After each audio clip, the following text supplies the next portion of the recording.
Hey, it is 7:05 on the East Coast. I'm Dave Wolman. You're not Boogie with the Bull. Uncensored is here.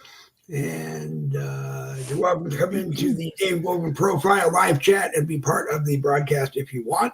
Or you can go over to the Boogie with the Bull YouTube channel and be part of the live chat over there, which is still part of the program. Our distinguished panel of guests today: Jen Woodruff, the homeschooling mom; Randy Rhodes, the genealogist to everybody and a member of Stop Tearing Down Southern Monuments Organization of America; and Jerry Michaels, the host of the American Rebellion and other cool things on the internet. DIY Jerry's Garage over there on YouTube. And his music career, Old Cool Guy, is still out there in the Facebook newsfeed somewhere. And if you get a chance, you should start your day every day by watching some of those. So let's see. We'll go ladies before gentlemen. Everybody say something, and then we'll get down to today's testimony and anything else that we're doing. So, Jen, good evening. Welcome. Hi. Good to be here, guys. I was really excited to come on tonight, and I just wanted to bring up promises made and promises kept in light of tomorrow's debate. And I believe, and that is by Trump. Trump is the one who made all the promises and kept all the promises. And I just wanted to remind us all of some of the ones that I think are the most important and what's going on right now.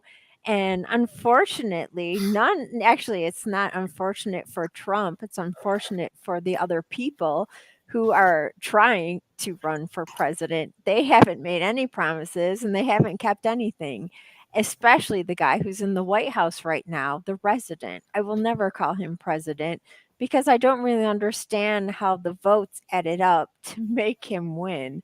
But that's okay. Counting has never been my strong suit. But seriously, yeah, I want to talk about promises that were made and promises that are kept, especially with what's going on in Hawaii. The resident did not get a warm welcome when he went there yesterday. Well, only by the people that they showed because it was rehearsed. But when he went on the other side of the island, he was not welcomed well. Anyhow, so let's talk about a promise that Trump made that he kept, such as getting rid of M13, which he did. He kept them at bay for 2.5 years, actually 3 years, and then everything went to heck. So can you think of any promises that he made that he kept? Can I think of any promises that Trump made that he kept?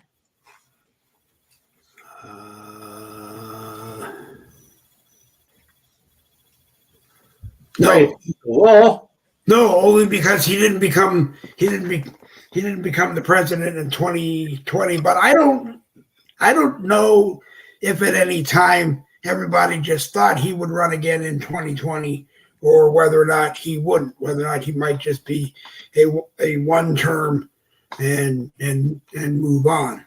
But no, actually he did. He made promises in 2018. He kept them. He established this wonderful Keystone pipeline. Yep. We were getting distillates from Canada all the oil way shale. down. Yep, oil shale. Yeah, and he from Canadian fracking. Yep. He set that up and he would have kept it, but someone shut it down. I don't know why they would. They just wanted to make our gas prices high. And I want everyone to remember that. That was Biden. That was on Biden. It's all on Biden. And you need to remember that during tomorrow's debate. Did you remember? Yes. Okay, go ahead, Randy. I was going to say he also made all those leaders of the European nations pay all their past due to us for protecting our damn country. You know, up until that point, the leaders weren't paying us squat to have our men and women in harm's way to protect them. And he came in and said, if you expect us to keep our soldiers here and protecting you, then you got to start paying for the tab. And they started doing that. And they had them paying. You know, that first thing the damn idiot does when he gets in the White House. He says, don't, you don't worry about paying us. That's okay. You can stop paying us now. Yeah, I know he Good point. He did say we're not paying their UN fees, we're not paying their NATO fees anymore, and that at the least we shouldn't have been paying. We shouldn't have been paying those. Mr. Michaels, anything you have to say?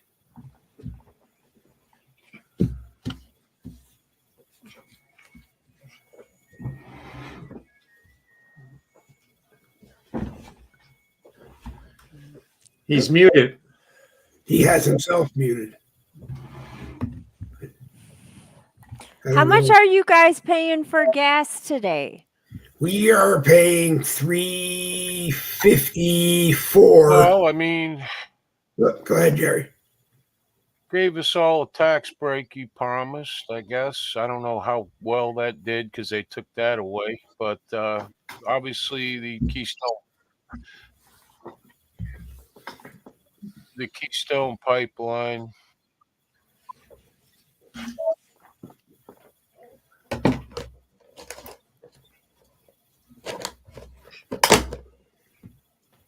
Yeah, he wanted us to produce our own oil, and we All have right, there's plenty obviously of a oil. long lag here. There's a but very it's fine, long lag. as Yep. usual. Well, there's a long lag. You know, he's done a lot. He StreamYard. did more than any president in my lifetime has ever done. Put the embassy in Jerusalem. Yeah, He held the right. Iranians at bay. He blew up terrorists. And he did it without telling Congress so that they could tell them and all that. They couldn't tell him no. That's good. I wonder if he would have listened if they had said no, you can't do it. If that would have stopped him anyway.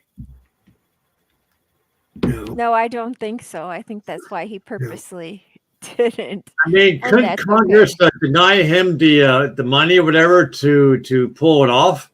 Because I know Congress holds the purse strings. If it would have taken money to put into action what he needed to do, they could have. I guess they could have denied him the access to the funding to put the planes in the air or drop the bombs that cost a couple $100,000 each, or whatever. I mean, that in that respect, they could have at least delayed him or try to put him in his place. But he was right for not telling Congress. I mean, he didn't trust him, and he just went and did his thing. And our country at that point in time was the better for it. Right, he's a man of action. I love what he did as soon as he was in office, how he responded to Syria, to Bashar, when he was testing, what was it, nerve gas or chemical gas on his people. And just being a good humanitarian, Trump was like, stop that. And then he hit them with the Moab, the mother of all bombs. And I'm sorry, if you do stupid stuff like that, you're going to get hit. And this guy that we have right now, is he seriously running again? Is he cognitive too? He can't even string a sentence together. I don't even think he knew why he was in Hawaii. I think he feels like it was part of his vacation because they had to interrupt his vacation off of what? The Delaware coast? Yeah, off the beach. And I saw it too. He's been in office, 3 years, something close to 3 years or so. And Newsmax counted up the amount of days. He was off almost an entire year on vacation so far. Oh my gosh. And all we could afford was a weekend for our stay vacation. We tried to stretch it out through the week, but wow, it's a struggle. It's frustrating. It really is frustrating. And I know that I'm not the only American who has dealt with that this year or last year or the one before it. I can't imagine anyone voting for him to have another year of this. Well, that'd be all your dead people for sure. I'm sure the illegals will get their votes in.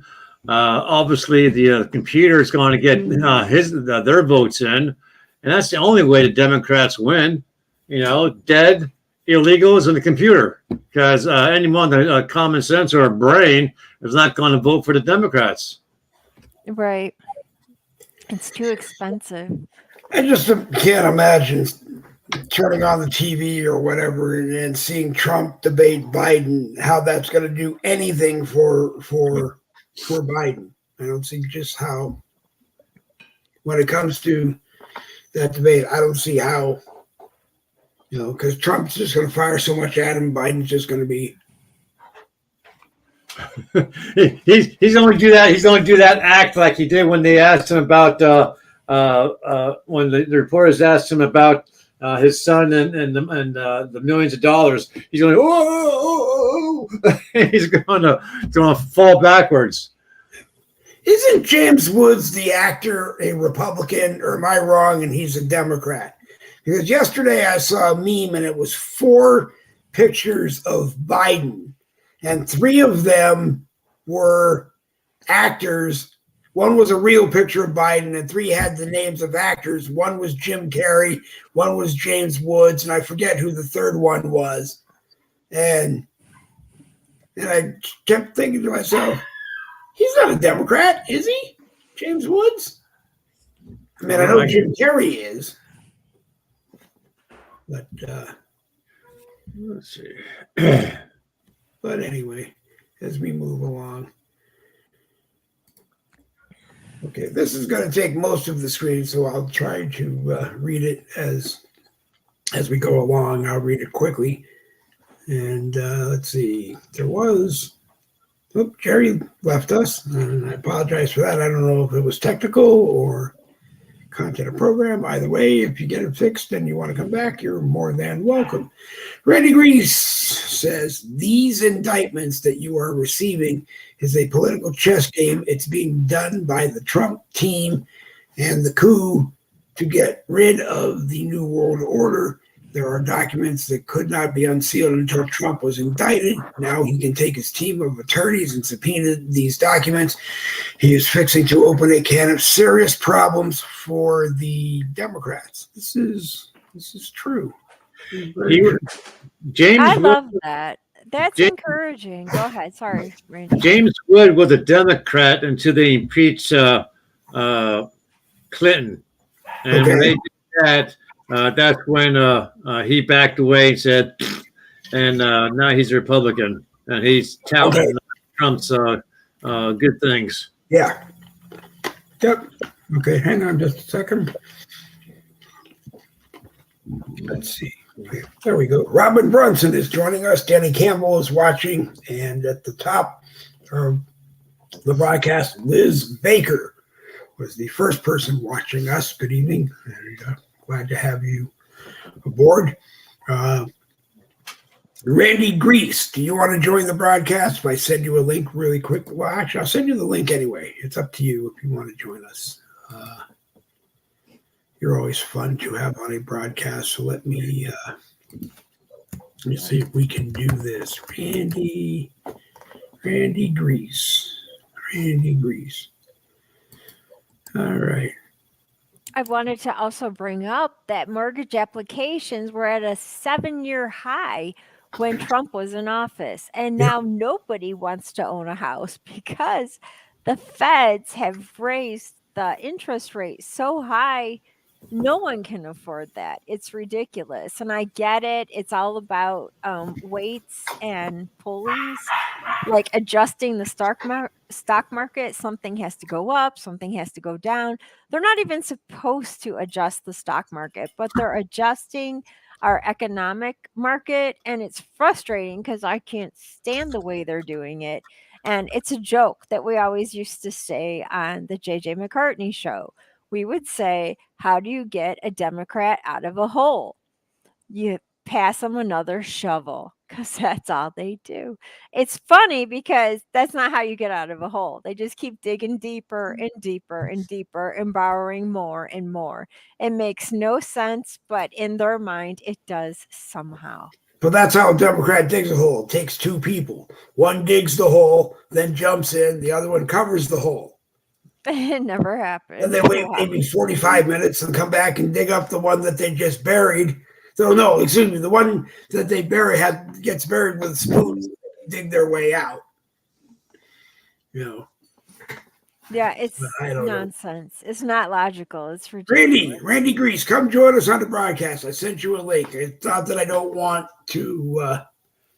It's not that I don't want to read your comments. Come on and share your comments with us. I'm not sure what happened with Jerry Robin. It could be technical. It could have been anything. I'm not really 100% sure.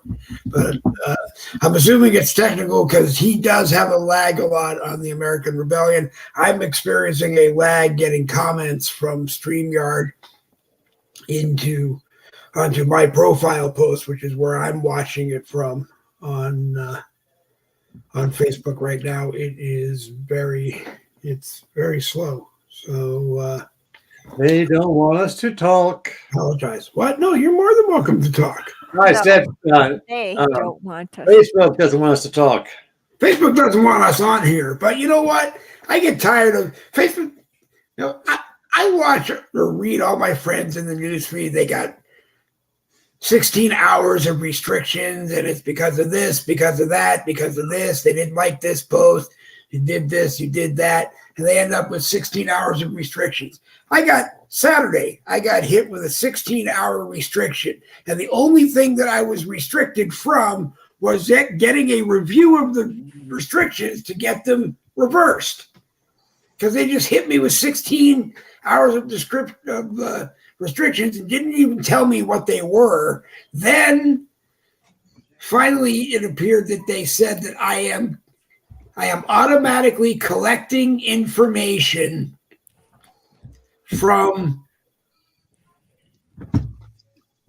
Meta products and using areas of Meta that I'm not authorized to use. So I have no idea. What that is. Anyway, Randy Griesenbeck is going to drive up here next weekend, and he's going to build me my own social media network. We're going to call it the Patriot Cowboy Food Network, and or excuse me, because that's already taken. We're going to call it the Patriot Cowboy Food Club. And well, believe it or not, Dave, even though that you're joking around, we are collecting and saving monies to coordinate our LLC and to create a business line of credit, and that is pretty much the direction we're headed, just a little bit off. So I'll talk to you more about it when we get a little bit more time. That's awesome. And now I adjourn this board of directors meeting of Randy Grease LLC. We'll talk about that. We'll talk about that. My music business. I'm glad you're here tonight, Randy. Here's what I'm working on, and I hope that people see the touch of God on this man, Oliver, who put out this song, Richmond, North of Richmond. Oh, that's good. Okay, this ain't no different song than anybody else. Anybody who collects 31 million views overnight has a touch of God, and I don't care what anybody says. That's just my personal belief, and he is bringing people together. Now, the funny thing about this, there's an indigenous nations prophecy. It's called the lighting of the 8 fires, which December the 21st, according to the lunar calendars, December the 21st will be the complete cycle that'll make 6,000 years. Now, the Bible says that it is exactly 5,099 years, which would be 2024 would be 6,000 years, and God, there's one day is equal to 6,000 years. One day is equal to 1,000 years to God. So God rested. He was completed all his work on the 6th day, which is 6,000 years. Now, the lighting of the 8th fire in the indigenous nation has to do where all races unite together against things that are unethical, things that are the attacks on our children, all these things where all men come together. They say, like, the white man has the element of fire, the red man has the element of spirit, the black man has the element of water, and the Asian is the earth. And that when these races come together, there'll be peace and harmony on the face of the earth. Now, for the very first time in 150 years, every single indigenous nation has made a peace treaty to share Indian lands. for the purpose. I missed the last couple of words. They're going to share They it in the what? they have made a treaty among all the indigenous nations in Canada, the Turtle Islands. Turtle Island consists of the outer borders of Canada, all of North America to the Caribbeans. These are the prophecies of the 8 fires. I'll be right back. I got to check something. Okay, Randy. And now, what this has to do with what we're talking about, have you noticed that this song that this man put out has moved every culture, every race, and it's just a basic song. Now,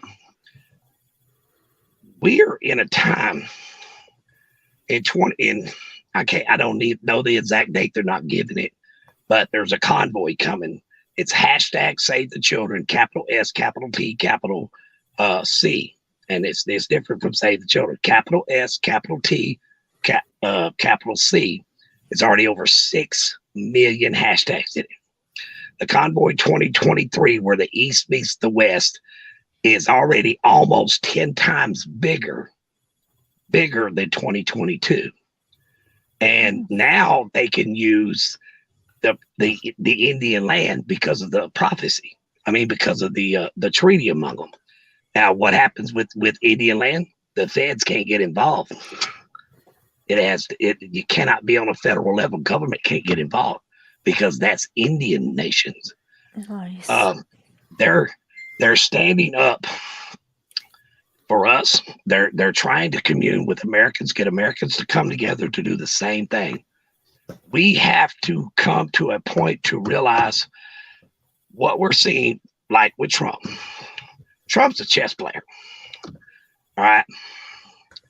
There is multiple documents that he can't bring to court because he's not in the power to do it. It has to be a political reason to declassify these documents, so on and so forth. Now that he's in the position he is, his attorneys can now subpoena for those same documents that will hang the Democrats.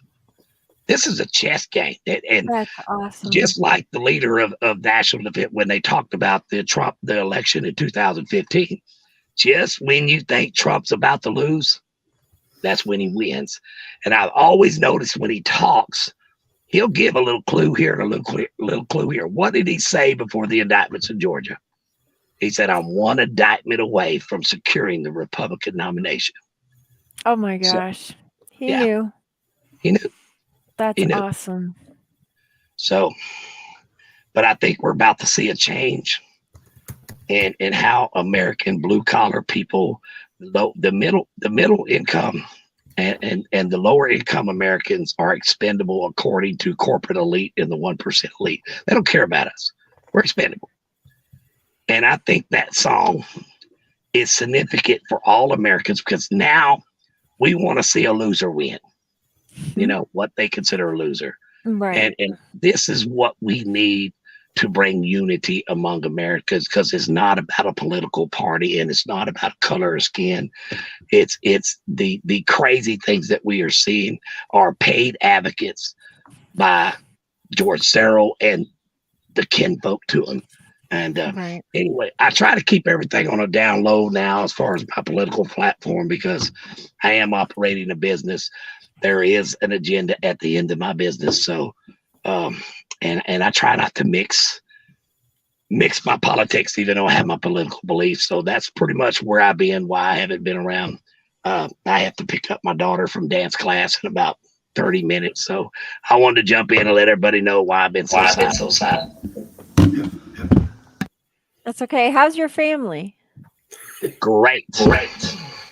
Awesome. My marriage is better than it's ever been. Good. My children are happy as they've ever been, and I'm sweating like a stuck hog. It is 107 heat index and sitting in my car.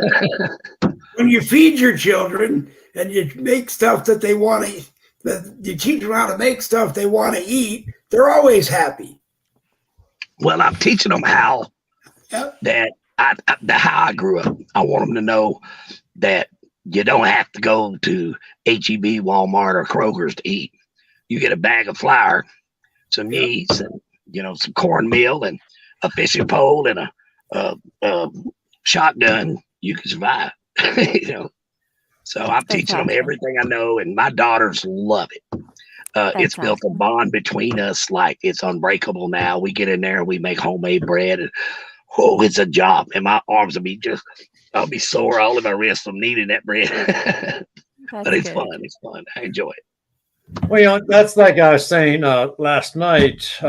My brother, who's 66 years old, and he had 4 open heart surgeries, and bad back, bad knees. But he lucked out. He got a realtor who was able to get his credit score up just high enough to where he could buy a home at less money than he's paying rent for. They had to drive out to God's country to get the home because it's cheaper out there. But he has this gorgeous old home, old wooden floors, the exposed roof, the wood stove. But he's on like 2 acres of land.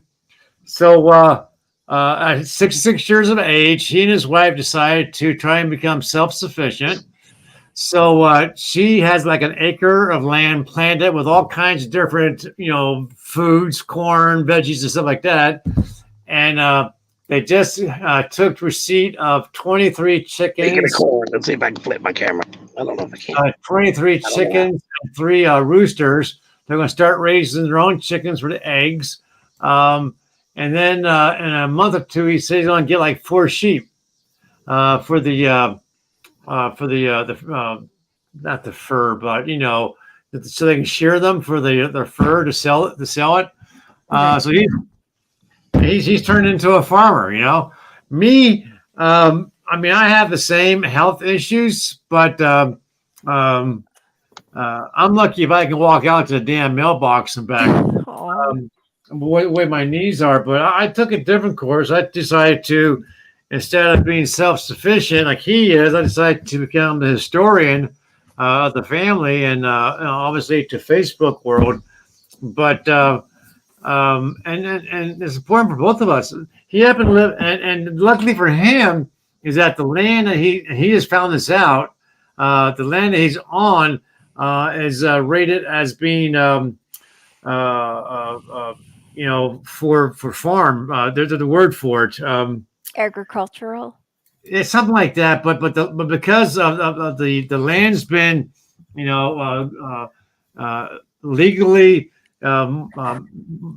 marked in the courthouse as agriculture, he can, essentially, I mean, you can see by the damn house. The house was a farmhouse at one point. It has this gigantic building in the back they use him for his man cave, but that used to be, you can tell that used to be a barn. So luckily for him, he's on this land that's already been, registered as being agricultural. He qualifies for all kinds of tax breaks and shit like that. So, he lucked out. Unfortunately, Check this out, y'all. This is my house. It is a quarter of a mile to the front. I'm on an elevated position. That soybean there, all that soybean, over the top of the soybean is corn, more soybean. Yeah, I'm prepared to. That's all your land. Do what? That's all your land. That's all your property. I lease it. Okay. Yeah, I don't lease the property. I lease the home. It belongs to the farmer guy, but it's really cool. We're learning a lot, and let's just say when the shit hits the fan, I ain't gonna go hungry. That's and I'm in an elevated position, and I can see all around my house, so it gives me a tactical advantage too. And that's one thing too that I brought up a couple of broadcasts. One of my clients online here, her name is Mindy Esposito. She and Bryce, who's also on Facebook, they are members of the Southern Independence Association, which is an arm of the Sons of the Confederate Veterans.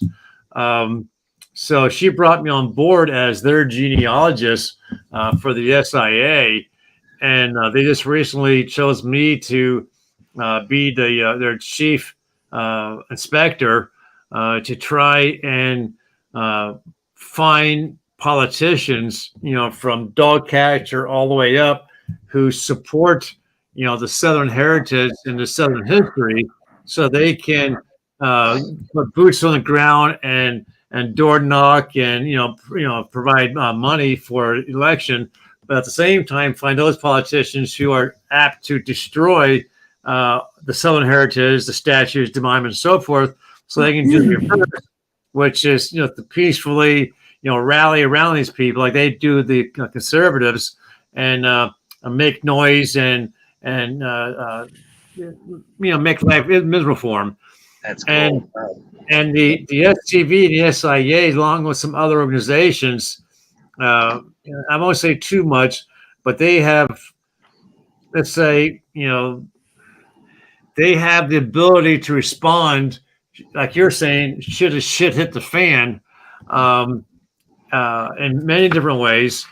And because I am part of their organization, even though I'm in a northern state, they've indicated, and I can only hope that they keep to it, that the shit hits the fan, that they'll come and pick up my wife, myself, and take me to an area of safety, to at least try and live life as you can. Well, this little town that I live in was one of the main veins for the Underground Railroad. It runs right through here. It's really cool. My kids are learning about it. Wow, is that awesome? That's great.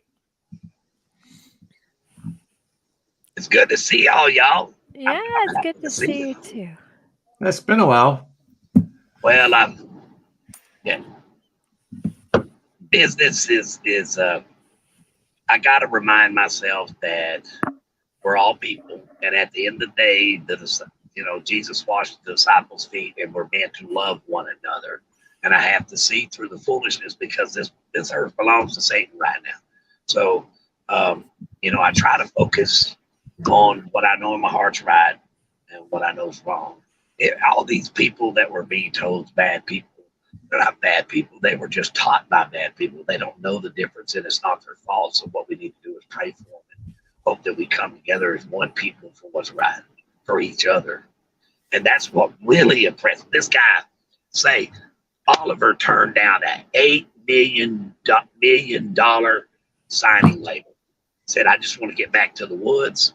I want to, hope that people wake up and understand it's not about right or left, or it's about the politicians. It's about elite corporation media. I just want to see people learn to love each other for each other's personal self-wealth. And that's amazing. Who turned down $8 million? I can't even say I did. That's amazing. And maybe that's a step forward, because it sure brought our country together. Yeah. Keep talking, man. I love you guys. I got to go get my kiddo and my wife. So y'all have a great night. God bless y'all. You too. Thanks, Randy. Sure. Bye. Wow.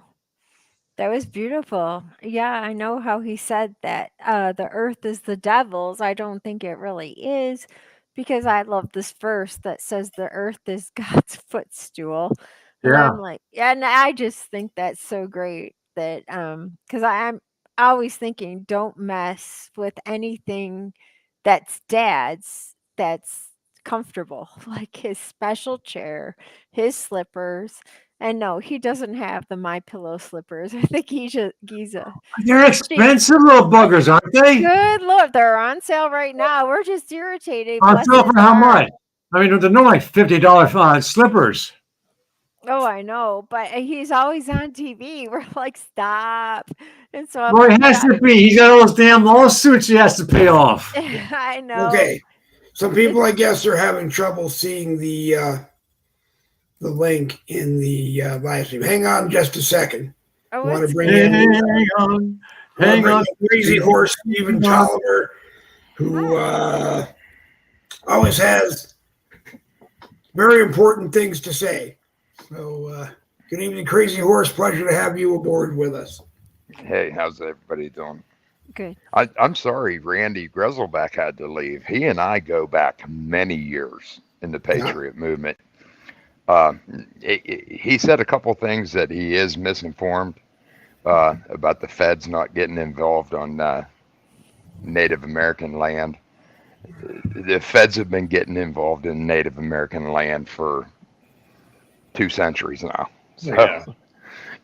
But anyways, folks, I have a little bit of information. I posted it. I did from the desk of Crazy Horse.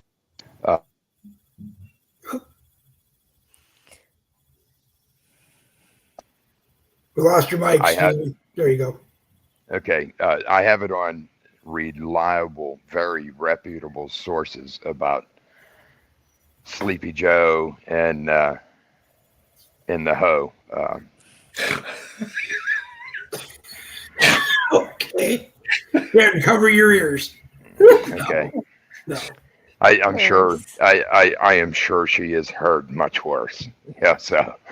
So anyways, they have conspired. They have conspired with World Health Organization, Yeah. the CDC, Oh my gosh. and the UN for this upcoming variant that's coming out that they're concocting. Is that the one? Is that the one they found in Israel? Okay, well, apparently they found it in Canada. Okay, so on my resources, and I'm going out on a big limb here, these resources have never, ever given me false information. I've been working with these people in DC for a little over 30 years now.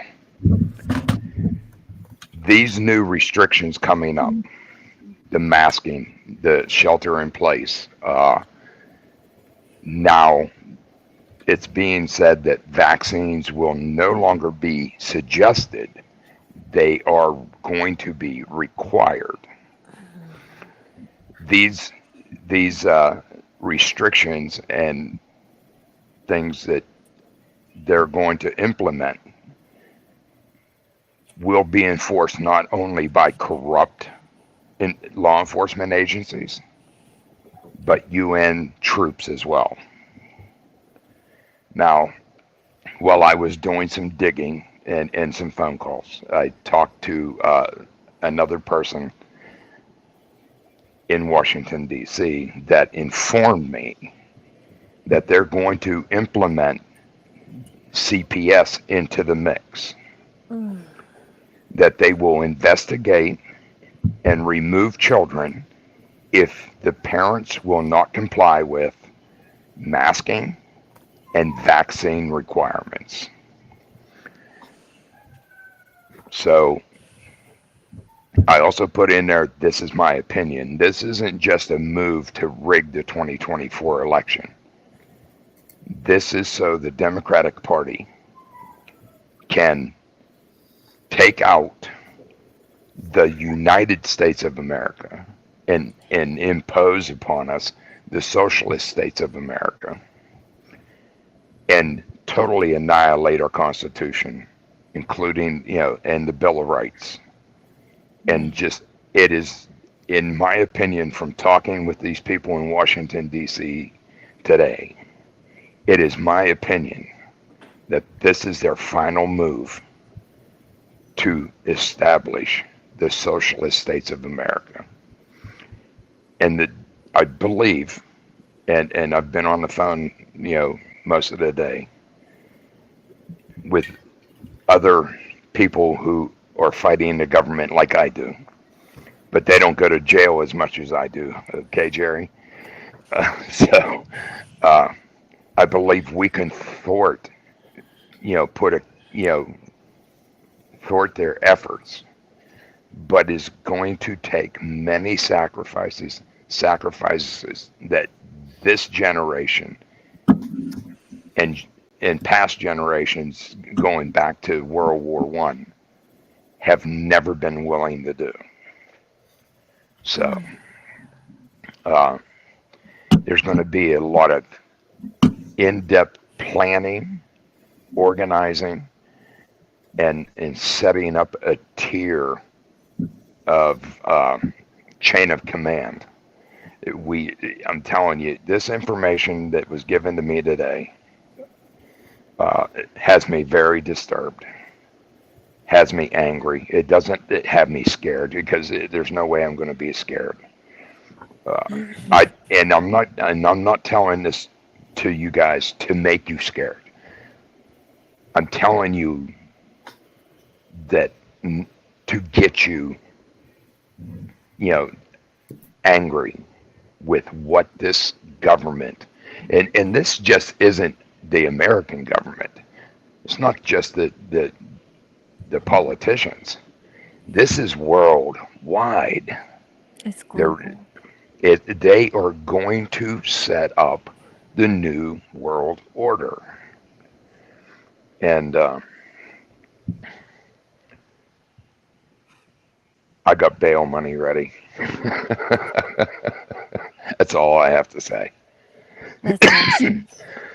Well, we were talking about that on the American Rebellion last night because I saw what they were doing in Paris, France. You can't just go it's not like it used to be. You can't just go to a nice outdoor cafe, have a cup of coffee, and enjoy your croissant, Right. looking at the Eiffel Tower.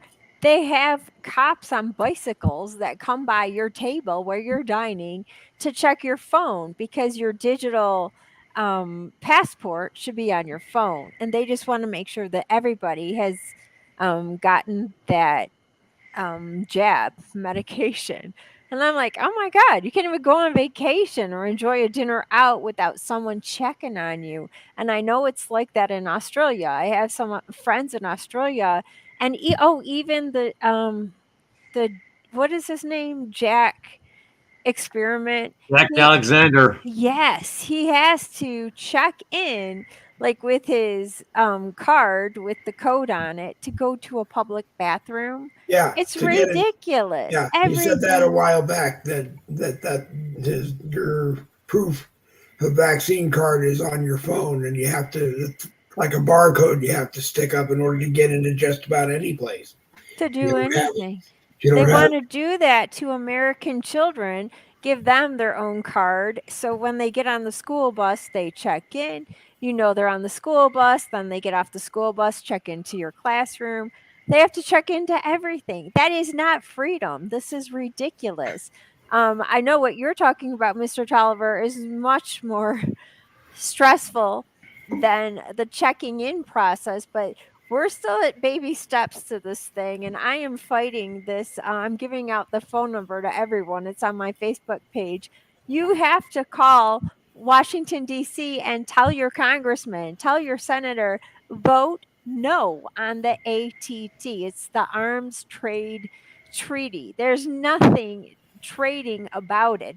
They have such words in there like, it's against these big weapons of mass destruction and tanks, and we don't need to be part of that. We're going to be protected. And I'm like, no, it's the Small Arms Treaty. They are in partnership with the UN, and they're coming against our Second Amendment. You protect that thing, you say no because it's infringing on your Second Amendment right. And so that's the baby step that we're at right now, is against these, what are they called, QR codes on the cards. I don't want my children doing that. We don't have to check in everywhere we go, even if you're just going to the bathroom. Leave me alone. We're in a free country, as long as we keep it free. And then the next thing is, don't touch our amendments, especially the second one. Right. Well, folks, first off, hey, Jerry, what's going on? You're back. And I can see that I'm not being lagged here. I don't see that circle going. Ever since this court thing was over and the gag order was lifted, I have no problem being in their life. But I'm here to tell y'all, I'm leaving tomorrow for Washington, D.C., my team and myself. Awesome. I have bail money set up just in case Chuck Schumer, Merrick Garland, Sleepy Joe, and the Ho want to come after me again. So, we're headed there. Wow. We're fighting. Can we stop it, Stephen, or is it just this is the final fight? And I mean, can we stop this, or is this going to happen and it's just going to be a big fight? Well, I don't know if I want to throw this name out, and I'm not going to, but he's a retired general. Okay. And we were talking today about it, and there's some people on my team that are ex-CIA. There's a way we can, we have to come at it from, our plan of attack has to come in such a way, and it has to be organized. The chain of command must be set up. The organization has to be pitch perfect. And it is of their opinion that we can stop this, but for how long? Because it's going to happen. But I don't want it to happen in my lifetime, my grandchildren's lifetime, or my great-grandchildren's lifetime. Can we stop it for the next 4 generations? That's the question. But we can't, it's their opinion that we can stop it. But for how long? Wow. Jerry, anything you want to say to Stephen? I have to keep my mic off. One of the dogs is going crazy, so I just popped in. But Jerry, anything you want to say to Stephen? I think it would. I think it would be good if he stayed out of jail. How's that? Okay. I would like that a lot. I would too. I would like that Well, very much. Well, I understand, that's it. I understand what he's doing. Yeah. Hey, Daryl's here. Look for Daryl. Yep. There he is. What's up, guys? Hey, what's up? I understand what he's trying to do. I wish if he had a plan, he would tell me what it is, because I have no clue what to do to stop this. And just talking about it ain't doing it. I've been doing what I do for 10 years, and I look back to when we started till. And I don't know if it's not enough of us, or I'm just doing it wrong, or what the hell it is. But I know it's gotten way, way worse from when I Jerry, first started. here's what we're going to try and accomplish on this trip. Is we're going to do a think tank where the plan, any planning, any organization is going to come about, and then we can bring it back to our separate chat groups and whatnot, and get that information to you, is what the plan is, how to organize your community, how to prepare yourself. That's what this trip's going to be. It's going to be the planning stage of how to set out that plan to everybody, so you know what's going on and how to join and how to help us. Jen was saying a minute ago, call your representative. Oh, that's great. Go ahead. I look forward to that and all that, and I'm at the opinion now that it's too late. I don't know. I hate to say that, but it seemed like the only thing we had left was voting, and that's obviously down the toilet. If you believe that last election wasn't stolen, I can't tell you anything or say anything to you, and I don't want to. It was obvious the night of. It became more obvious in the next couple of days. Blah blah blah. We all know that. if I wish I had some kind of clue what to do to turn some of this around. The only thing I got is I live my life the way I see fit. If anyone don't like it, then I guess they're going to have something to say, and then I'll have something to say back, and we'll see how that goes. But they will carry me out of here dead before I, capitulate to some ridiculous crap. And that seems like a waste to me, because they will win in the end against me. It's that simple. I hear a lot of people say we need war. I actually think that's going to be the only way we stop this. And I hope you have a more peaceful means, because I don't really want to see millions of people die, because with my luck, my entire family will die and I'll stay alive. And I don't know if I want to live with that. But Jerry, But don't you it's going to think? be part of it, I believe. Don't you think, though, with what Todd is saying as far as this new COVID that they're bringing in to shut down our nation to thwart the election? I mean, if that does happen and that COVID does get released, you're still looking at millions of people dying, obviously from an illness, not from a bullet or a bomb or something like that. But I left your show last night not because of something you said. I just got so damn depressed that I just had to get off, because my normal jovial self was going down the tubes real fast. I don't know. Is a civil war the only answer to stop all this? I mean, No. our government has everything going on for themselves. You're saying they're going to join the UN. They're going to join these other government agencies to prevent Trump or anyone from being a president. And how do we save our nation? Well, can I speak 1 second? Earlier, Jen was talking about call your representatives, call people in Congress, call people everywhere, right? So I did that here not long ago. I called Kevin McCarthy because he is actually the leader. He's the speaker, or he's the House Number leader. 3, yeah. Yeah. Third in So line to be president. I called him, and his guy that answered the phone, he said, first thing he said is, "Are you from California?" I said, "What does it matter if I'm from California, sir?" He said, "Well, because he represents California." I said, "No, sir, he represents America. 50 states, right?" And he's like, "Huh?" I'm like, "Dude, I called to talk to Kevin McCarthy. Is he in? I don't need to hear your jargon." And he's like, "Well, you can't even leave him a message until 4:30." And I'm like, "Really? How is that being connected to your people?" He said, "Well, I have no control over that." I said, "Well, sir, yes, you actually do. You are the switchboard of his office, right?" He's like, "Well, yeah." Well, I said, "You sound a lot like a Democrat. Are you a Democrat working for a Republican office?"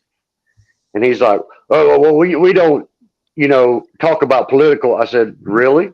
Political is what we want to talk about when we talk to you, sir. You're in DC.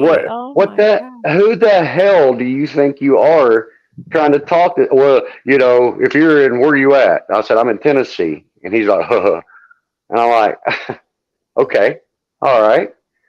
Well, what's going to happen when somebody really wants to talk to Kevin McCarthy and can't? Is that going to be a problem?" He's like, "Well, the man's very busy." I said, "Well, yeah, no, I don't doubt that. I'm not going to even throw my hat in the ring on that. So I totally understand." I said, "Well, I'm going to call back after 4:30 and leave a message." He said, "Well, Kevin don't actually listen to the messages." I said, "Well, can I give you a message and you write it down and give it to him?" "Well, I hardly ever see him." And I'm like, "Dude, okay." So I got the runaround by the guy that was chosen to lead the House. So what does that say about our country? And he's a Republican, and I'm not a Republican, but I'm a conservative, which we're in the same ballpark of each other. I don't fully dig everything he's ever done in politics, and I sure don't dig anything that Mitch McConnell's ever done in politics. It's like, he wants to keep everything moving at a snail's pace. And I'm thinking that's where he got the name Turtle, not just because he looks like a turtle, but it's Yeah. because, you know what I mean? It's a double Slow. conundrum there. So the guy, everybody in office now is a total misfit to what they should be doing. It's like that episode of Family Guy where they all drew their jobs out of a hat. The guy said, "Well, I'm a surgeon." He said, "Too bad, you're the town drunk now. You know, on Thursdays you get to hang your wiener out on the street corner." And it's like, what? Really? And that's the politics that we're getting. And you know, sometimes you got to say it like that to make people understand it. You know, the town drunk may be the surgeon next week. Who knows? So, Yeah, Daryl, can I give you an explanation why you got the runaround? why's that? Because to be quite honest with you, I don't care what party it is. Their only interest in the House of Representatives is reelection. Big donors. That is right. Now, if you called them and say, "Hey, I'm Joe Blow. I want to donate $500,000 to Kevin McCarthy," Right. or oh, sir, let me give you a number where you can reach. Mm-hmm. These in the House of Representatives, especially the House of Representatives, they don't really care to hear from the constituents. They don't. No. They're only worried about being reelected. That's it. Money. What would happen if America decided to represent itself in mass?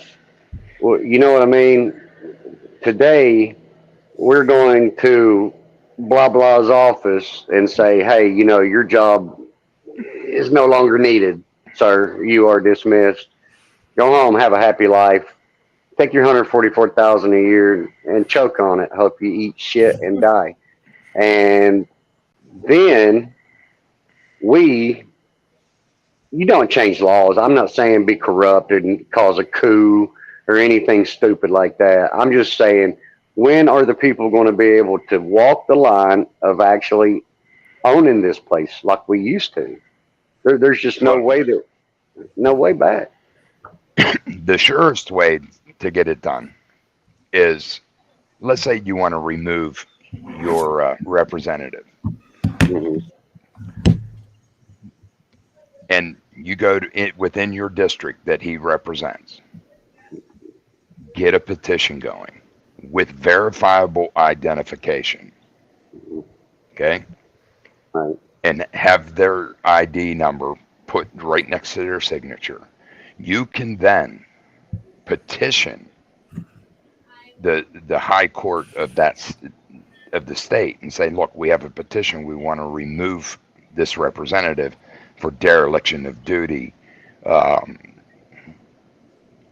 And what they will do is they will put you in touch with the most powerful law enforcement agency in the United States, which is that county sheriff. Mm-hmm. Okay. And then that's where you start. You start with the county sheriff and say, "Hey, are you going to honor your oath?" If they are a constitutional sheriff and they say yes, and then you say, "Hey, here's our petition. We're going to, go to the Supreme Court of the state, and we're going to have him removed. Will you accompany us to Washington, D.C. to help remove him?" Now, what's your chances of actually getting that? Slim to none. Slim to none. Because that county sheriff, he's only worried about being reelected. It's fun. Bad, dude. Really bad. No, I'm Well- okay. I'm sorry. I had to step out for a second. That one of the dogs was going crazy, but I'm back. Everything's good. So, Did you step out? We didn't miss you. That's okay. Mm. now, That's all right. now to touch on something Jerry said and something that Randy said. First off, Randy, don't lose your optimism. Okay? We should never never let go of that optimistic, part of our life. So always see the glass half full. Yeah, But- unfortunately, my vision of the half full, glass half full, now it's the half empty, because the I never. I'm 64 years old, born Republican. Just recently found out that I have Southern heritage, so I'm embracing my Southern heritage. But you know what? I never in my life ever thought that my government would do the things they're doing to kill us off, to turn us into a socialist nation, to turn us over to our enemy, and to be so what's the word I'm looking for? Not limbic, but so impotent that you yourself. I mean, you've done something I probably would have wanted to do, but I'm disabled. But to go there to fight, to put your face forward, get arrested, go to jail for your nation, for your family, and for your country, for what you believe in. But to find out that those poor people in the J6 are still in freaking prison, not even been tried yet, and they're being treated worse than terrorists, and you're not seeing that COVID is going to come back to us, and there's a reason for it. It's to stop the elections. What is there short of a damn civil war? What is there to be excited about? That I mean. Poor President Trump. I've said this on many shows. If I was Trump, I would say, you know what? The hell with this country. I'm going to cash in my money. I'm going to take my gorgeous wife, my gorgeous family, and I'm getting the hell out of Dodge. Okay. Well, all right. Hang on for just a second, gentlemen. Jen has to leave at 6:00, so let me give Jen That's now. a chance to say. I just got good too. I'm so sorry. I have to go. I told hubby and the family we're going to be there at 6, and I think we'll be there at 6:15 or 6:30. I have to go, but you guys are awesome. This was Bye, good. Jen. Sorry. Jen, come back Thursday. We'll do it again if you fine. can. All right. Yeah. We'll see. All right. Okay. Now let's go back to what Jerry was saying. He has said it time and time again. I'm on the same page. For us to start a civil war, we don't want it. I'm going to be honest with you. I'm a combat veteran. And I'm telling you, war is not the answer. And especially now, we are so inept as a country, as individuals. I have seen it for the past 10 years. Everybody wants to be in the limelight, but nobody wants to take orders. Yeah. Everybody seems to think they have the answers, but they have no organization, no plan. Okay? And then unless you've been to war and you've seen death and you've taken life, a civil war will stop you in your tracks, because the first time you're faced with somebody, I don't think a good majority of people have it in them to kill somebody. I don't. We talked about this last night. But couldn't the same be said, when our ancestors came here to the new world to start a new life, okay? They didn't think for 1 second that they're going to be fighting all the battles that they had. The French Indian War. That was a different time. That was a different time. I understand that was before the inventions, before electricity, before internet, before the cell phones and all this bull crap. And if you look back in history for the Revolutionary War, only 3% of the people stood up to fight. That left 97% of the pus-nutted, limp-dicked soy boys. Oh, you go ahead, do the fighting for us. But They that had 3%, but that 3% kicked ass. They took down a nation that at that point in time was the most powerful nation on the Okay. planet. I understand bullets are different, the weapons are different, but I'm trying to grips just saying as far as not seeing war. Those let me people, take you to history class. you know, The only thing the Revolutionary War accomplished was getting the British troops off of this continent. We did not win. Technically, we did not win the Revolutionary War. We still had ties to the crown. When the Revolutionary War ended, we still owed the Bank of London $5 million, where the interest rate accrued daily. Why do you think our deficit is so high? Because why do you think that federal income tax doesn't go to pay for running this country? It goes to pay for interest owed on the original debt of the Revolutionary War. Okay, we still have ties to the crown because in 1871, when the United States of America incorporated Washington, D.C., they incorporated with England. Why do you think the Bar Association for Lawyers is about? It stands for British Accreditation Regency or Registry. Okay? And they're given a title of nobility from the crown. We have been controlled by the crown. All we did was succeed in getting the British troops off this continent. That's all. We've been in debt. We've been, even though we got a constitution out of the deal, they started from 1881 or 1781 when or 91, whenever the Constitution was ratified, okay, to 1871 to thwart our Constitution, okay? Because when they incorporated, they also bifurcated the Constitution. There's three separate constitutions, and all they did was change certain words in it, capitalize certain words, okay, and they created slavery for the rest of this country's life.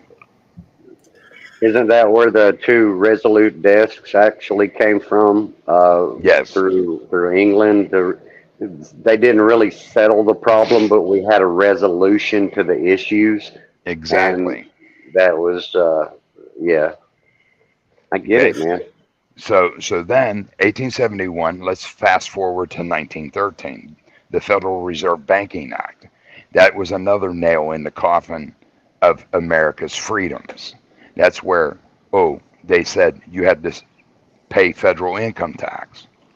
That amendment was never ratified, so there's no law in the book saying you have to pay it. No. They use fear and intimidation, and here's the thing: when you sign a W-4 form, you're agreeing in contract to voluntarily pay it. So jailing you for not paying taxes is unconstitutional and against the law because it's a civil matter. You broke your contract, and that's civil law. It's not criminal law. Okay, so then that's where they created the birth certificate, which the federal government turned into. It says certificate. A certificate becomes a bond. And the paper that they printed your birth certificate on is printed on bond paper. And they sold your birthright to the Federal Reserve Bank, who then, in turn, in 1967, sold birthrights of American people to the Vatican. Okay, I gotta go. From what I'm hearing, and I know your intelligence speaks volumes. What I'm hearing then is, and I give you kudos for what you're going to do tomorrow, but what I'm hearing is that this is a done deal. It's going to happen. I should just give up any type of hope of ever seeing a nation. No. It's what Never I'm hearing. stop fighting. I'm telling you to keep fighting. Yeah. Never, don't stop fighting. I'm not telling people to stop fighting because you never know. We don't know the future. Okay. Steven, don't worry about it. He just gets I'm gonna tell you the truth. He goes on about this shit all the time. He has zero plan and gets mad when somebody tries to explain shit to him. I don't know why he does that, and that's him. And I can't. He did it last night when on our show. Right. Don't worry about it. No. I don't But want to lose faith. I don't never lose faith in the American people and what they're capable of doing Right. for good. right. I lose faith in our government selling us down the river, and I do lose faith in the American people for what they vote for and how they vote mostly. But one thing that everybody never mentions about, having a civil war as opposed to when we had a civil war or we had the Revolutionary War is very simple. People were much tougher back then. People did not have the Exactly. luxuries that we have today. People had to get up and bust their ass from sunlight to sun up to sundown. Yeah, I didn't care if you worked in a shop or you worked out in the field. Okay, and you can talk about slavery all you want. Most people didn't have slaves; they had to do it themselves, and they barely got by. A lot of them, and they were just way tougher than they are now. They were in Yep. shape, physical shape, most of them. As they got older, they got fatter, just like everybody here. But except Stephen, apparently, and Daryl, which annoys the shit out of me. But nevertheless, they were way freaking tougher, not only physically but mentally. Okay, and because they had been a lot of them been suffering their whole freaking life, one way or another. All right. And that seems like the least of the problems, but it's not, because I look around at society today, I see what young men are becoming. They got no manners, they got no give a shit. Everything's about, their respect, and they have earned none, and they expect everybody to give it to them, and so on and so forth. I can't really speak to young women, but I can say that, I look around and you throw a rock and you see an unmarried woman, girl with a baby in her belly, and then all they want is, one more chance, another chance, another chance, another chance. And you know what? In life, the real life, you don't get 50 chances. Sometimes you really don't. You never get 50 Right. chances. Right. Because Sometimes though, you get one chance to get it right, and if you don't, you're screwed. And that's that. And it's your own damn fault. I see no personal responsibility anymore. I screw up, I got to go hang my head to my wife and tell her. I screw up with somebody on here, I got to go hang my head and tell them, because that's just how I've lived for a long time now. Okay. And it sucks. I hate doing it, but that's the way it has to be, because otherwise it bothers me. I have a conscience, just like most right. everybody else that I know of. Okay. It's the people. Because these Yeah, and people that are out there are the same ones that are feeding these asshole politicians and continuously putting them back in office. And they keep getting this so-called free stuff, which is not free. Okay. And they have no shame in it. I am so fucking ashamed at taking government welfare, you would not believe it. But I don't have a fucking choice. And it annoys me every single day. And it also keeps you just below the poverty line, which makes me sometimes just want to say, fuck it. Simple fucking things that I can't get, or simple fucking things, more importantly to me, I can't get my wife. Yeah. Simple fucking things. And most people who get it think they're owed it. Kind of am, I guess. But, I went in the Marine Corps. I got hurt in the Marine Corps. It was a ridiculous thing. It happened. I wasn't in a war. I wasn't anything like that. And they're telling me no way. After I spent 4 years, them telling me, VO, take care of the rest of your life. Don't worry about nothing. Yeah, bullshit. It's all corrupted. It's all freaking for them. It's all for their money, their power. And he's right. The House of Representatives, because their turnaround is so short for 2 years, they have that's what they do. They spend 75% of their time collecting money for not only themselves but the party to get reelected, and they don't give one flying damn what the hell we have to say or do or anything else or how bad it is actually out here. And they must not, because they keep telling us the economy's great. And I'm wondering how the hell I'm getting through a month with a tank of gas. You know, Yep. and I got all these people out there. When is somebody going to do something? When is somebody going to do something? At least I got the balls to admit two things. One, I am not qualified to lead any kind of incursion to stop this. And number two, I don't have a fucking plan, and I don't know what to do about a plan. I don't. But if I had a plan, I would actually do something instead of waiting for somebody else to do it. You know, Jerry, you're not alone. Everybody About wants Civil War, and I got to tell you something. A goddamn Civil War, we will lose, and we will lose bad. And when it's over, we'll continue to fucking lose. The government will make us pay. Look what they're doing to us now after Trump. And you think a Civil War is going to make it better? No, Civil War is not the answer. No. Well, to kind of help you feel better is about 98% of the people who are fed up are in the same boat as you. They don't have a plan. They don't know how to make up the plan. They don't know what the answer is. So, yeah. You know, I wish I would have planned my life a little bit better. I was kind of happy-go-lucky all the way up until I was in my mid-40s. If I made money, I spent it, right? I didn't think about the consequence. And, I mean, I've probably spent 3 fortunes in my lifetime. Had a lot of fun. And if I would have been as conscious as I am now about the money that's in my bank account, I would be very wealthy right now. Oh yeah. But I didn't. I didn't start saving. I didn't even start a 401k until I was 48 years old, dude. And I'm turning 53 tomorrow. So, well, happy birthday tomorrow. Happy birthday. Because of my bad fucking living before, I not only am I paying, but my wife is paying too. And there ain't a day goes by in my life I don't know that. And what he just said was me.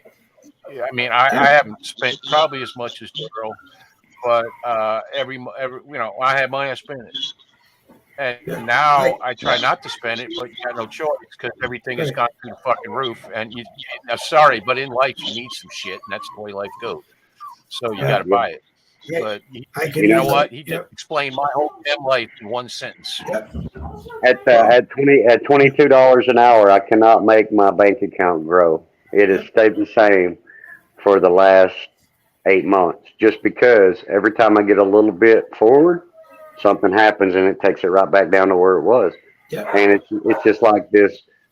I've maintained this level since Biden's been in office. I've maintained this level at my 401k since Biden's been in office. And just recently, the stock market has went up, overall, 8 to 12%, somewhere around in there.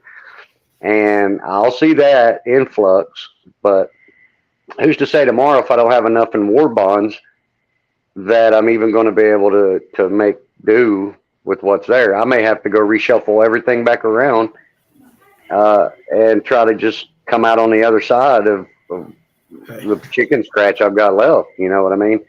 Like I say, I didn't start the damn thing until I was 48 years old. And I had acquired at that point within the 3 years at that time while Trump was in office is when I started it. When we hired him as president, that's when I started my 401k. And it went from like $3,000 to $30,000 to $52,000 and it was right at $68,000. And it just like $20,000, boom, overnight. As soon as he took office, it was kaput. 22,000. I think the number was $22,400 is what was left after they raped and pillaged it. Right. So now I'm starting to make a little progress back, but it has to sustain itself for quarters to be able to even build any equity in it. And it's just, it makes no sense, man. It makes no sense. It sucks. But again, we were all young and we were all stupid. I mean, I managed. I was young and stupid. I managed a limousine business that was probably doing $2 million a year, and I'm going, oh, I'm paying myself pretty decent money. I'm never gonna, this is how it's gonna be. Well, and I was spending it as fast as I could make it. You know where I blame that mentality is. Let's go back to the 60s when it went from make sacrifices now and then reap the harvest later, right? Is in the 60s you seen it. Everything went from let's prepare ourselves for the future to whatever, if it feels good, do it. Right. Make yourself happy. Don't worry, be happy. Okay. And we all did some stupid stuff when we were younger. And I listen. I agree with Stephen, and that probably was it. But I got to tell you, in the end, it was my own fault. Right. I will tell you, it was my fault. I worked for other people.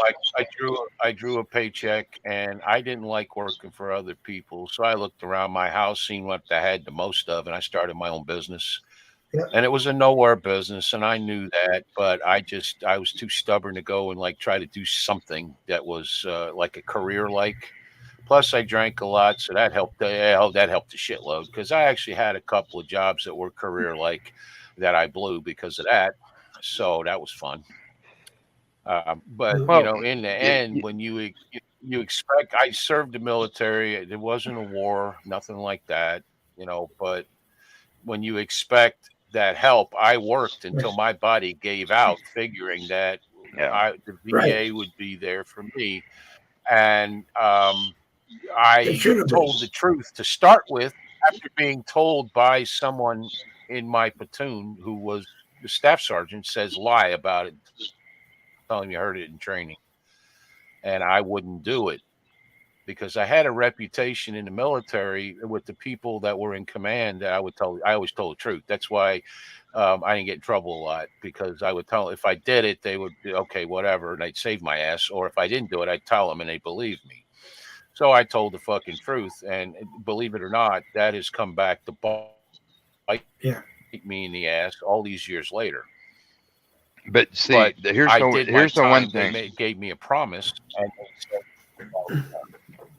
But here's the one thing that you never lost by being that way. You never lost your integrity. Right. Okay. Integrity builds care. I agree with that. Yep. I agree with that. I take a great deal of pride in that. But you know something? I'm living in a 40-year-old trailer that is literally falling apart. And I have a truck that I hate that I can barely afford. And, there's a lot of choices I could have made that maybe they weren't chock full of integrity, but I could have made my life better when I was older. But this isn't really the point. The point is that when you expect something from the government that they promise you, and let's face it, I didn't go around reading the fine print on everything, so they probably had it in there at the time. But I'm not getting it. And now, because I had mostly a cash business and did what everyone else did, hey, look, I got money. Let's go buy some tools. I like tools. Tools are good. I have plenty of tools, but I just don't, I don't have any money, which sucks. I don't expect to win the Florida lottery anytime soon. So it's going to stay that way. I don't know what, and then I look around and the government is supposed to make the people's lives easier with less regulations and more policies that help them. Help themselves, help themselves. And because they're not supposed to do it for you, they're supposed to put things in place to where you can help yourself. And they're not doing that. Right. All they're doing is taxing us beyond recognition, frankly. And putting it on planes and giving it to a foreign country. Yeah, and giving to foreigners in this country who don't. I can't tell you how many and times. giving them How many times I have listened to Jerry make reference to we're giving trillions of dollars to Ukraine every day, that I have to move my chair about 6 feet away from my desk because we rent with our son and daughter-in-law. I'd be kicking a hole through the wall every day. I mean, and even if Biden left tomorrow and Trump came in tomorrow, we're never going to see any of that money back from Ukraine. We'll never see any of it back. I watched Bill Muckler, who I highly recommend people watch. A very smart guy, someone who unfortunately, my temper got the best of me, and we ended doing broadcasts together. And he talks about all of that stuff. We're never going to see any of that money back. And I even wonder, I've even said to Jerry on the American Rebellion sometimes, do you think that there's a game going on between Zelensky and Putin, that every time Zelensky gets a plane full of cash, he calls up his buddy Vladimir Putin and says, "Oh, I got to figure out how to get $40 billion to you. Here's your cut of the last check." Because, Stephen, you got to tell me, because I'm banging my head on this one. If Putin really wanted that stupid piece of land that is Ukraine, could this thing have ended as fast as it begun and it was already done? To be quite honest with you, Ukraine never became an independent state. They never did. According to the treaty, Russia still holds the rights to the Ukraine. So this Ukraine-Russia shit is a smokescreen, folks. It is an extortion ring from us. And like I said, it's got to be just a shell game between Voldemort and Vladimir, that each time Ukraine gets a check, or maybe the money's not even going to Ukraine. Putin doesn't want America's money. He doesn't need America's money, okay? Believe it or not, out of all the world leaders in today's society, Putin is the closest to being the good guy. He is. I'm sorry. I'm not pro-Soviet. I'm not pro-communism. I'm just telling you the truth. He is the most closest to being the good guy. This war is only a smokescreen for, just like he said, for the war that's going. The war is going on because of the cover-up for the Hunter Biden story. That's what it all is going to boil down to at the end of the day. Vladimir Putin was probably trying. Who knows? He was probably trying to get the people to tell the truth. Tell the damn truth. I wish Vladimir Putin at some times would just fire up the cameras and say everything he knows and just end it as far as the Biden regime goes. Right. Well, it's just like, okay, everybody calling for the Civil War thing. There is, even here, we was talking about that earlier. Does anybody realize the logistics it would take to pull off such a feat? You would need 7,500 logistic officers to be able to get you accurate intel on where to be and what to do, things like that. And then you would need, 350,000 soldiers to carry out whatever they had planned. There's just no way any of that could be pulled off. The death rate wouldn't be thousands like it was back in the Civil War. It would be millions. It would just be decimation of people. But it's all smokescreen. The bottom line is we have to move towards a peaceful solution. Everywhere. That's the only way. And I'll tell you what, whenever you get involved in doing live broadcasts, which becomes debates, right? Right. Okay, if you ever took debate in school, the first rule to have a successful debate or a successful podcast or anything, don't bring your emotions into it. Once you bring your emotions into a debate, you're defeated. You lose automatically. You Okay? I have always tried not to. I've always tried to Okay. surround myself with the people who had the information that I want, Me figuring, too. well, Yeah, I sold my soul to the American Rebellion, and you're watching the American Rebellion on Tuesday night on the Dave Goldman Facebook profile and the Boogie with a Bull YouTube channel. And I hope that you're there tomorrow night, Wednesday, on the American Rebellion blogger page downstairs watching. And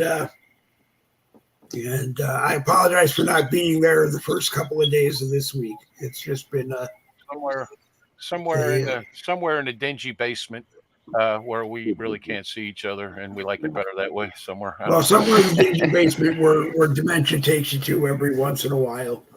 Something. And it wasn't worth coming on. And as much as I like you yelling at me, being able to storm off like other people, I just didn't want to give anybody the fun of watching that. So, but Stephen, you are always welcome I don't when you mean come in. anything I'm bad about glad that Randy. you did I come like in tonight. Randy. I like Randy too. And Randy and I had a I conversation. He does this every single time. I don't know I why. know. It's this is my thought on it. Okay, he talks about this all the time. Okay, I don't think he's really thought it through. As I believe Daryl said, it would decimate society. The United States government is certainly not the only one we'd be fighting. We'd be probably fighting China and the UN and whoever the hell else comes over, probably some Middle East factions and so on and so forth, or suddenly be our 5.4 million greatest, illegals who are already here. allies.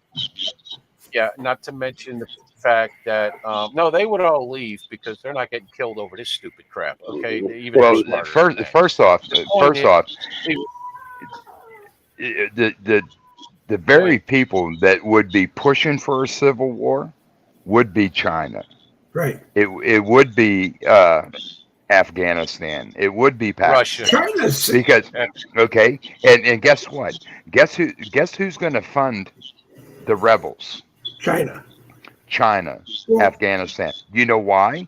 Because if you and I, the commoner, okay, if we get killed and they kill off all the commoners, they can't enslave the politicians. Is there any truth to the fact, because I've seen YouTubes from China, that they say they do not have to invade the United States? They've done it from within. They've already sent them. They're already here. They're already here. They are already in charge. They're already in charge of our economy. Go to a store and find something that's made in the USA. I understand all of that, but there wouldn't be a that's where civil. you start. You start with they're buying up all the crap. They send us all kinds of crap, and we, because it's cheaper, have lapped it up since the 70s or whatever it's been.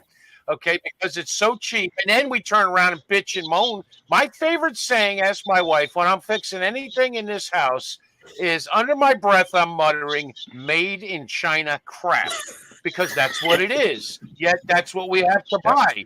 Okay, and you try to buy something made in America, and it's like 5 times the price. Does it last longer? Of course it does, but I can't afford it, so I'm going to buy the made in China shit. Okay, they have already taken over from within. Right. Go ahead. You know what you no longer see in America? You don't see made in Japan. No. Remember stuff made in Japan lasted because it was done right. Taiwan. Made in Taiwan. Okay. Made in Taiwan, you don't see anymore. Okay. And then you don't see shit from made in Switzerland. I can't remember the last time I saw something made in Switzerland. The Swiss were great with clocks. Yep. They were Watches. great. They were great with cars. Okay. What was the Volvo? Yeah. Volvo. Okay. And if you look at the most highest ranked crash rated car is Volvo. Yeah. Okay. So China, and why is that? Because China and Taiwan they made it cheaper. They on purpose. They purposely made it where it didn't last very long, so they could keep selling it. Okay. So China's already been here. Okay, somebody mute your mic. That's a little loud in my ear. Right, I got it. Okay. They've done it from within. They put spies within the politicians' offices. They've already got us bickering against each other. They've now controlled the economy. Now they own 38% of the farmland in the cattle ranches and food processing plants. 38% of that China owns. Okay. And who remembers back in the 50s, they passed a law saying a foreign entity could not own a radio station, a television station, land in the United States. Okay. They could do business here, but they had to lease their buildings. They had to lease the buildings. They couldn't own the land. Okay. What happened to that law? For radio, they changed that because that's how Rupert Murdoch came in. He's from Australia and wasn't even a citizen and ended up owning. The Fox actually owned TV and radio stations. He wouldn't have been able to own them. Well, I'll tell you exactly how they do it. They get these guys and they prep them their whole life in business school over in China. They come over here and start their companies. Yep. But they get them a dual citizenship where they're actually a citizen of the United States of America. Yep. And then they're able to purchase the land. Now, if you was here on a visa 4 years and it paid in full every 4 years to be able to still do business here, like Steven said, that would be legitimate to me. That's fine. Yeah. There's some Russians actually that do business around here. They bring a semi-trailer and they go around and buy all these dudes Harleys, right? So I'm up there one day. I've got this old, I forget what the motor was. It was an old 50-something model Cushman motor. And I thought I would take it up there and just, see if the guy was interested in it because I no longer had a use for it. And the dude was Russian. I was like, oh, holy shit. And he had the doors open on this big semi truck, and it was just lined with like fat boys and low boys and stuff. I mean, they were beautiful damn bikes. And I saw an old Indian setting up in the very front. It was an old, I think, 59 Chief or something like that. And I said, what are you doing with these bikes? He's like, well, shipping them to Mother Russia. And I'm like, ooh, isn't that great? Yeah, they pay. So that's that. I said, how many bikes you send over there a month? He said, sometimes a couple 100, 300 a month. I'm like, damn. Just like, they're worth a fortune over there apparently. So, but they do that with a lot of our stuff. They send their junk here and. Yep. Steven has to go. So let him say goodbye. Yeah. Thanks for having me on, and thanks for letting me give everybody notice of that bit of news that I received today. You're welcome on anytime. I will try to make the show tomorrow with you, Jerry.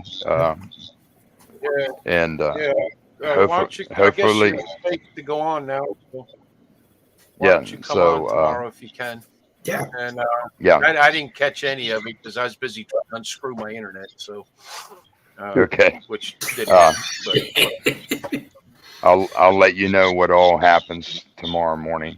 So Good talking to you, Steve. Yeah, Y'all pleasure take it having you easy. here, Stephen. Thank you. Okay, thank you.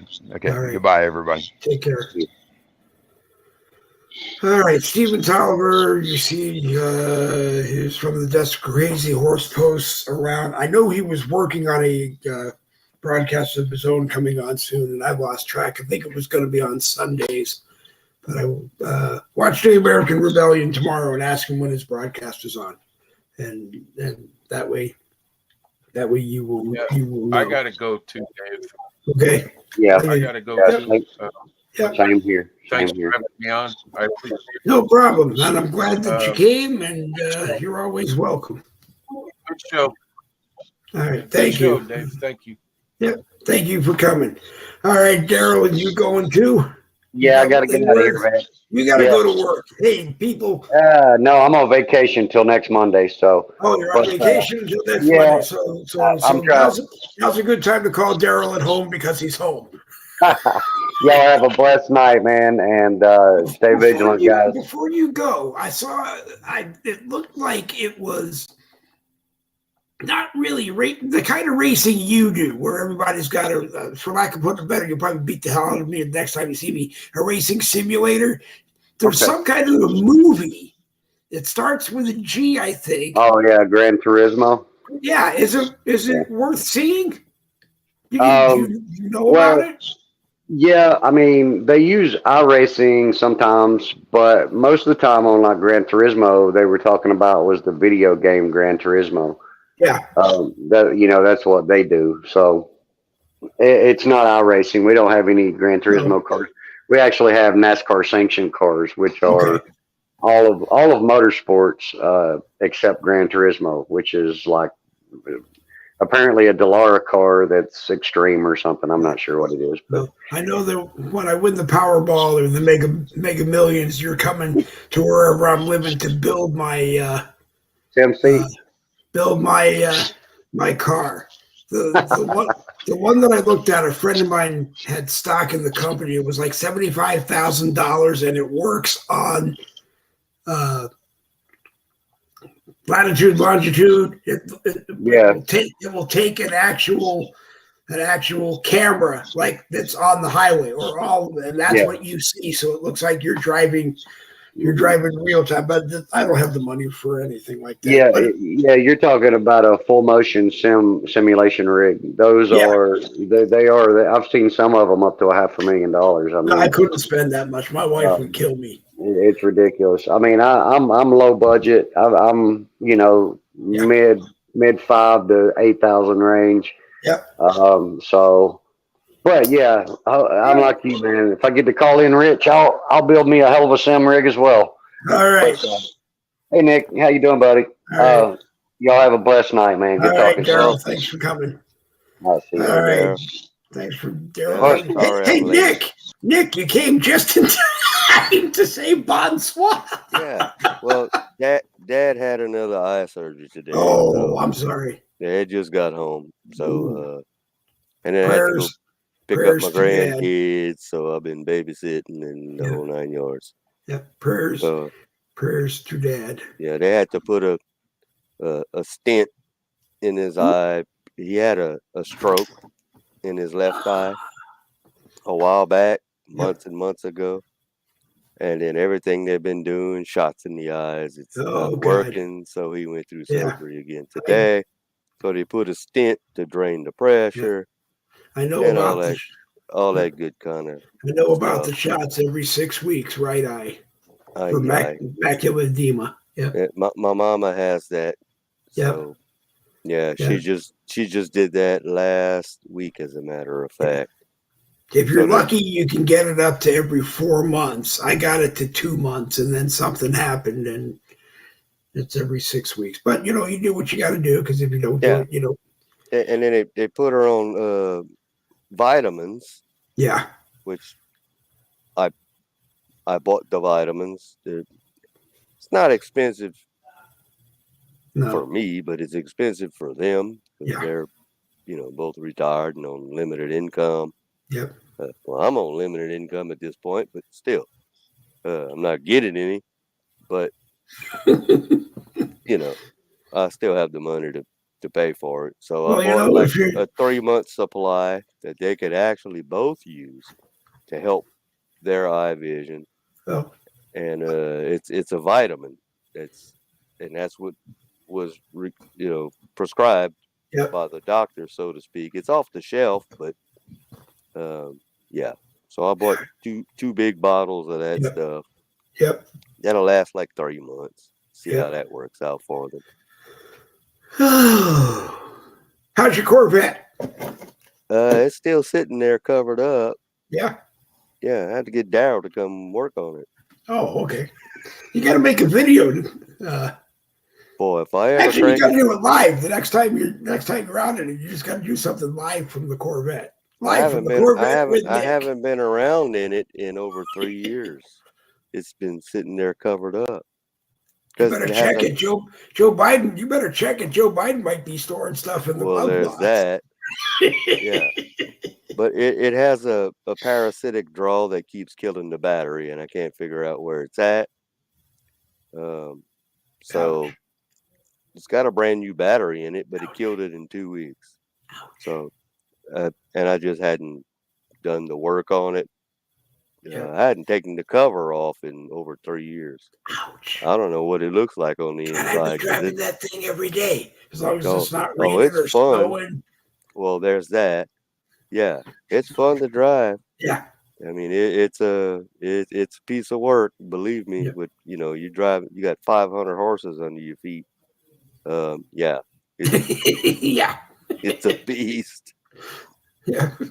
Believe All me. right, Nikki. I did want to get you on. I saw you pop in there, and I just had to come on and say hi I'm glad you did. I'm glad Yeah. you did. at the last minute, albeit, but Well, I'll get you back tomorrow. I'll come on at 8:55 tomorrow night. there you go. Nah. All right, Nikki. I'm gonna send you. I'm gonna bonsoir. Tell people get Nikki's tea and my mug. Oh shit, where's it at? Oh crap. Hold up. Nikki's tea and my mug. Get the tea. Get the tea and get the mug. It'll make you poo. It will make you poop, I'm sure. Keep you regular. Keep you regular.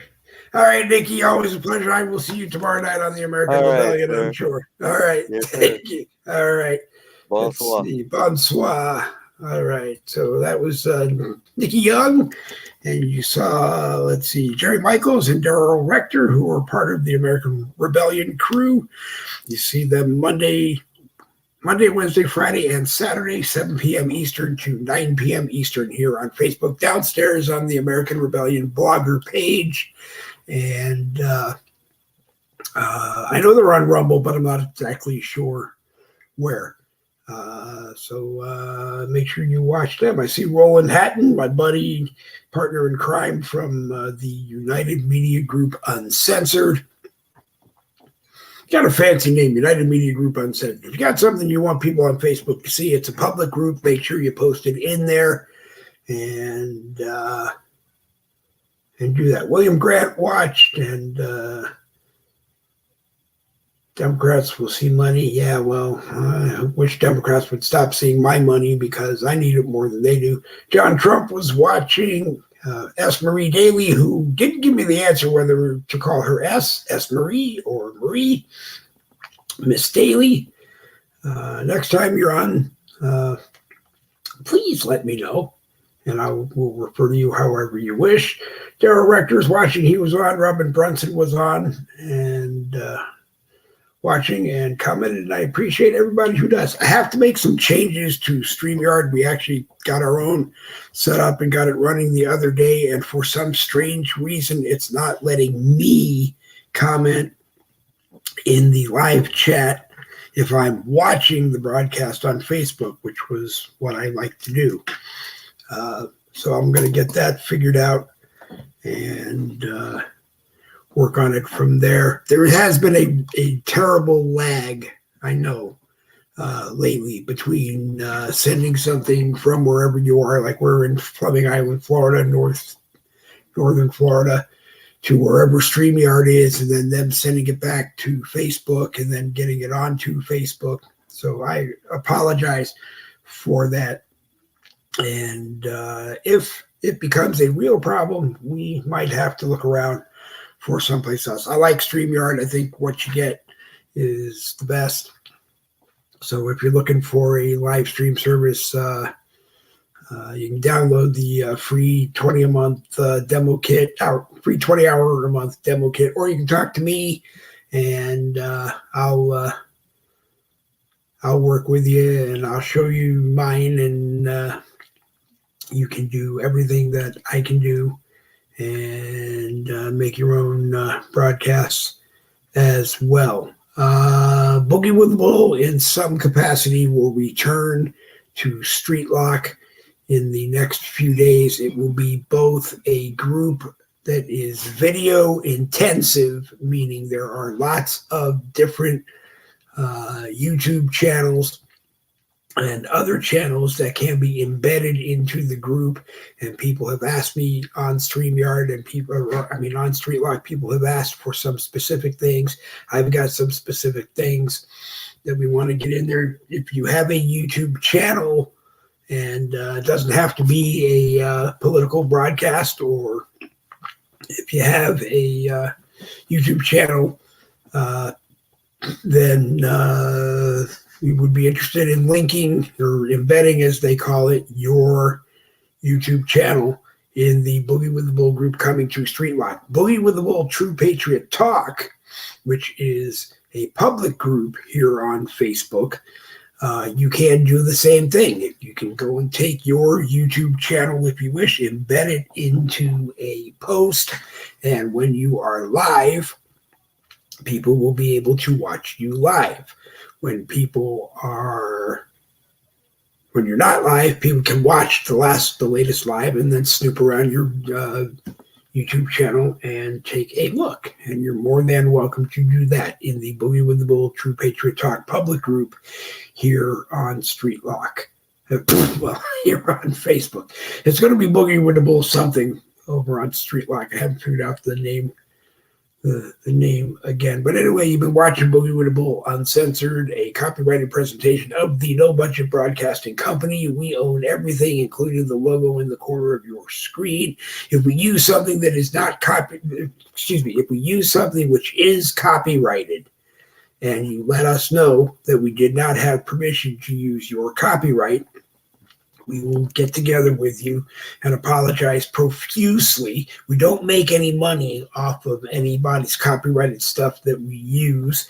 And if we use it, we're not like other broadcasters who will take your video and put in their own audio and screw it around and really violate it. We just did it because it was something that people really wanted or needed to pay attention to. So we're not out to do anything that we really shouldn't do. If we violated your copyright, it was because there was video or something that the world should see, and they should see it the way that you made it. And,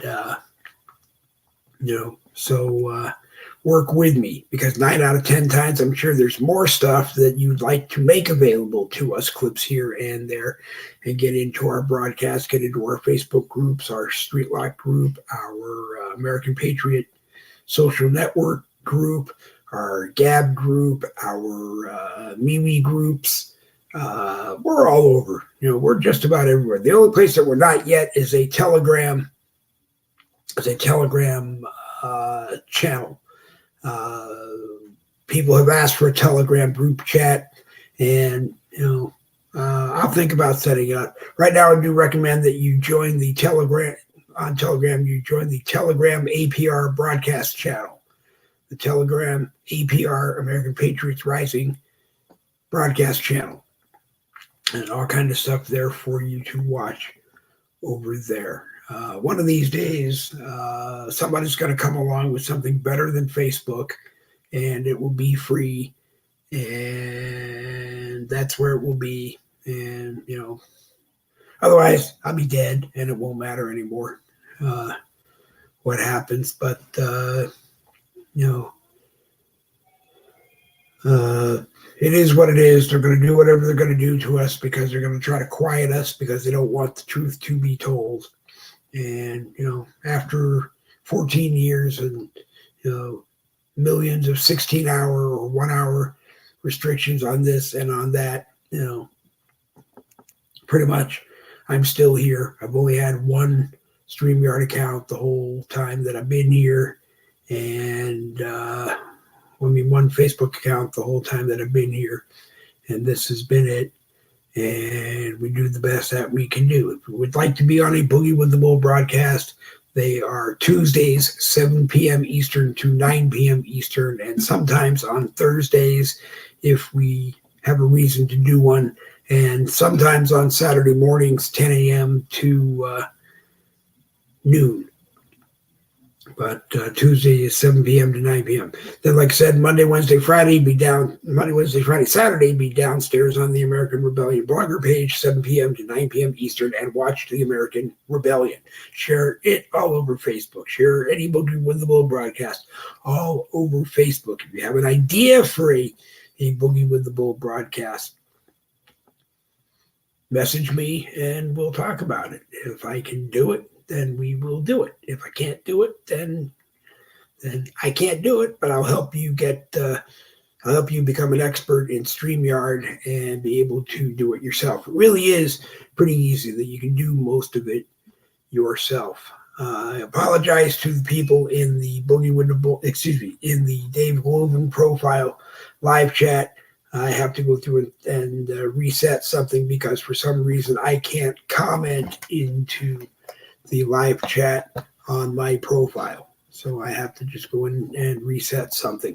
The reason that we stopped being on the Boogie with Bull True Patriot Talk public group is that unless people go to StreamYard.com/Facebook, StreamYard.com/Facebook, and give StreamYard permission to use your name and your profile picture, unless you give that permission to StreamYard, then you just come up on my screen when you're watching in the Boogie with the Bull True Patriot Talk group as Facebook user. And I don't know who you are, so I have to have another monitor on my desk so I can see who you are. And until we get that problem figured out, we're just going to be on my profile. So Adirondacks, upstate New York, catch you late. We'll watch the replay. Go ahead and do that, John. You'll like it. There's some interesting stuff in there. John, also, you're welcome to come on if you're around on a Tuesday night, 7 p.m. to 9 p.m. You're welcome to come on. Roland, you can always come on. You're welcome. And as I said, tomorrow, 9 p.m., tomorrow, 7 p.m. Eastern to 9 p.m. Eastern, 7 p.m. Eastern to 9 p.m. Eastern, the American Rebellion downstairs on the American Rebellion blogger page. And you saw Jerry Michaels is the host, along with Nikki Young came in under the wire. Daryl Rector was there. Stephen Tolliver popped in. And I do believe, and I forgot to ask Stephen, I know he was planning to do something on Sundays, and I don't remember the time. So I will try to get a hold of Stephen and get the exact day and time information for you and make sure that you can see it. Anyway, on that note, I'm Dave Goldman. You're not. Thank you for the privilege of abusing your time. Hope you learned something. If you didn't, come back and yell at me. And if you did, tell me what you learned so that I can make sure I learned it. Double V's for victory. This Boogie with the Bull broadcast is going to come to an end. We'll slide up here one more time. Double V's for victory. This Boogie with the Bull broadcast is definitely coming to an end. Thank you to everybody who watched. Please share the broadcast everywhere you think it should be shared. Be careful in serious, hardcore political groups, because a lot of times we go off and we're a little more relaxed, and it's not always 100% political. We just kind of may start with an idea of politics and circle it all around. try to get everybody involved, those watching, those on the broadcast. So on that note, double B's for Big